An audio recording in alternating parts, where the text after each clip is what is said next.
இன்னைக்கு பெண்களுக்கு equal rights, equal சம்பளம், எல்லா துறைகளிலையும் பெண்கள் செயல்படலாம் அப்படின்னு அறிவிக்கப்பட்ட தினம்தான் மார்ச் 8ஆம் தேதி. அதுதான்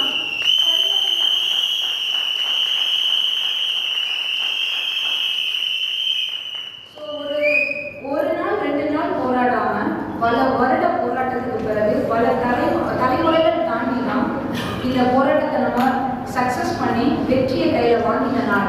இது பெண்களுக்கு முக்கியமா இல்லையா? முக்கியமான நாள் தானே. இந்த நாளை சிறப்பிக்கணும்னா அது எவ்வளவு எனர்ஜி நம்ம பாடியில இருக்கணும்.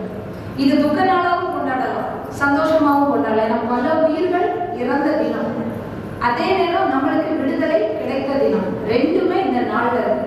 ஸோ வரலாறு தெரியாததுனால தான் நம்ம இந்த நாளுக்கு முக்கியத்துவம் கொடுக்கல. இந்த நாள் நமக்கான நாள்.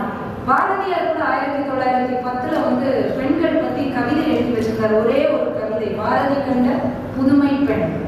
இது எல்லாமே நம்ம ஸ்கூல்ல படிச்சிருக்கோம். நிமிர்ந்த நன்னடை, நேர்கொண்ட பார்வை, நிலத்தில் யாருக்கும் அஞ்சாத நெறிகள், திமிர்ந்த ஞான செருக்கு, இதுதான் பாரதி கண்ட புதுமை பெண்களின் குணநலன்களாம். நம்ம அப்படிலாம் இருந்தா வீட்டிலேயே முதல்ல அடி விழும்.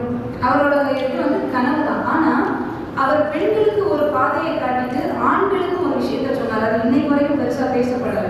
ஆண்களே, உங்கள் பார்வையை சரி செய்து கொள்ளுங்கள் அப்படின்னு சொன்னார், எச்சரித்தார். ஆனா இன்னைக்கு வரைக்கும் அது அப்படியே தான் இருக்கு. எச்சரிக்கையா தான் இருக்குது. அது வேற இன்னொரு டாபிக்கு வரணும். சரியா? சிரிப்பு வரலையா? சரி, நான் இப்போ உங்களுக்கு ஒரு கவிதை சொல்லலாம்னு நினைக்கிறேன். இந்த கவிதை எத்தனை பேருக்கு பிடிக்கும்னு தெரியாது.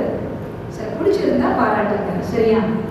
பெண்ணே, அறிவை கொண்டு அச்சம் கொள்ளவே, வெட்கம் கொண்டு விலகி செல்லாதே, வீரம் கொண்டு வேர்த்து போகவே, மௌனம் கொண்டு மடங்கி போகாதே, பேச்சை கொண்டு பிரமிக்கவை, அதட்டல் கண்டு அடங்கி போகாதே, ஆற்றல் கொண்டு அதிர்ந்து போகவை, பொறுமை கொண்டு புண்ணாய் போகாதே, திறமை கொண்டு திகைத்து போகவை, பணிவை கொண்டு பயந்து போகாதே, துணிவை கொண்டு துக்கத்தை துவைத்து போடு, மென்மையை கொண்டு மலிந்து போகாதே, தன்மையை கொண்டு தலை சிறந்து வாழ், என்ன செய்யும்